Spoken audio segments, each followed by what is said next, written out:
જાંબુ એ પોતાના ખાટા મીઠા સ્વાદ માટે જાણીતા છે. તે ન માત્ર સ્વાદિષ્ટ હોય છે પરંતુ ઘણા સ્વાસ્થ્ય લાભોથી ભરપૂર હોય છે. જાંબુમાં અનેક લાભકારી ગુણ હોય છે, પરંતુ શું તમે જાણો છો કે કેટલાક લોકો માટે જાંબુ એ ઝેરનું કામ કરે છે? જી હા, કેટલાક લોકો માટે જાંબુનું સેવન એ હાનિકારક બની શકે છે. આવો જાણીએ કયા લોકો માટે આ જાંબુનું સેવન નુકસાનકારક સાબિત થઈ શકે છે. જાંબુ એ પોતાના ખાટા અને મીઠા સ્વાદ માટે જાણીતા છે. તે ન માત્ર સ્વાદિષ્ટ હોય છે પરંતુ ઘણા સ્વાસ્થ્ય લાભોથી ભરપૂર હોય છે. જાંબુમાં એન્ટીઓક્સિડન્ટ, વિટામિન્સ અને મિનરલ્સ ભરપૂર માત્રામાં જોવા મળે છે, જે ડાયાબિટીસ, હાર્ટની બીમારી અને પાચન સંબંધિત સમસ્યાઓમાંથી બચવામાં મદદ કરે છે. આ લોકોએ ન ખાવા જાંબુ: વધુ ડાયાબિટીસના દર્દીઓ, પાચન સંબંધિત સમસ્યાવાળા, એલર્જીથી પીડાતા લોકો, ગર્ભવતી કે સ્તનપાન કરાવતી મહિલાઓ.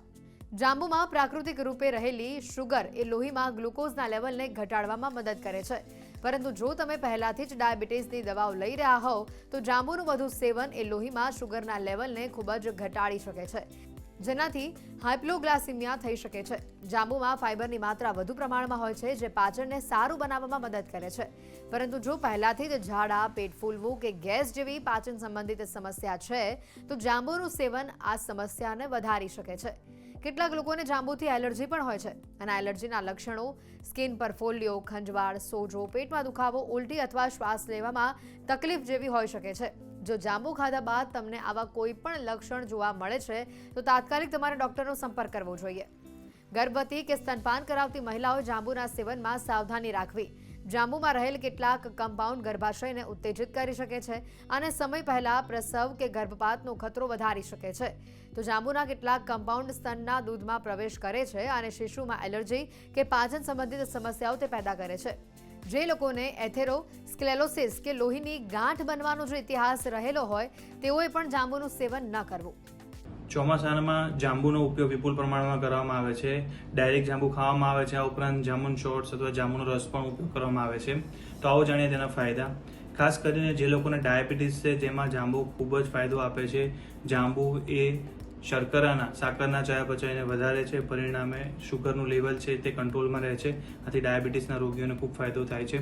આ ઉપરાંત જે લોકો ઓબેઝ છે તેમાં પણ શુગર મેટાબોલિઝમ ઇન્ક્રીઝ કરે છે અને વધારે પડતા શુગરને બહાર કાઢે છે. પરિણામે તે વજન ઘટાડવા માટે પણ ખૂબ ફાયદાકારક છે. આ ઉપરાંત જાંબુ જે લોકો નિયમિત ખાય છે તે લોકોની ત્વચામાં એન્ટીઓક્સિડન્ટ્સનું પ્રમાણ વધે છે અને ત્વચા વધારે સુંવાળી બને છે. જાંબુની અંદર vitamin A, vitamin B, vitamin C રહેલા હોય છે. આ ઉપરાંત સોડિયમ, પોટેશિયમ, કેલ્શિયમ જેવા ક્ષારો પણ રહેલા હોય છે, જે શરીર માટે ખૂબ ફાયદાકારક છે. વિપુલ પ્રમાણમાં એન્ટીઓક્સિડન્ટ્સ હોવાથી તે રોગપ્રતિકારક શક્તિ પણ વધારે છે. અને જીરેટ્રિક મેડિસિન અર્થાત જે લોકોને ઘડપણના કારણે કેટલાક રોગો થાય છે તેમાં પણ જાંબુનું સેવન કરવામાં આવે તો તે ખૂબ ફાયદાકારક નીવડે છે.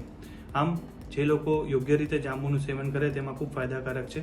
પરંતુ કેટલાક રોગો એવા પણ છે કે જેમાં જાંબુનું સેવન આપણે ઓછું કરવું જોઈએ અથવા ન કરવું જોઈએ. જેમ કે જેને વાયુના કારણે થતા રોગો છે, જેને આર્થરાઇટિસ કેવી તકલીફ છે, એ જાંબુનું પ્રમાણ ઓછું લેવું જોઈએ, કારણ કે જાંબુના કારણે શરીરમાં વાયુ વધે છે. આથી વાયુના કારણે જો રોગ થતા હોય તો તે વધ્યા રહેશે. પરિણામે જાંબુનું સેવન એ લોકોએ પ્રમાણમાં કરવું જોઈએ. આ ઉપરાંત જેને શરીરમાં પહેલેથી જ કોઈ દુખાવા રહે છે, શરીરમાં કોઈ સોજો છે, તો તેવા લોકોએ પણ જાંબુનું પ્રમાણ ઓછું સેવન કરવું જોઈએ, કારણ કે તેના કારણે સોજા વધી શકે છે અને દુખાવામાં પણ વધારો થઈ શકે છે.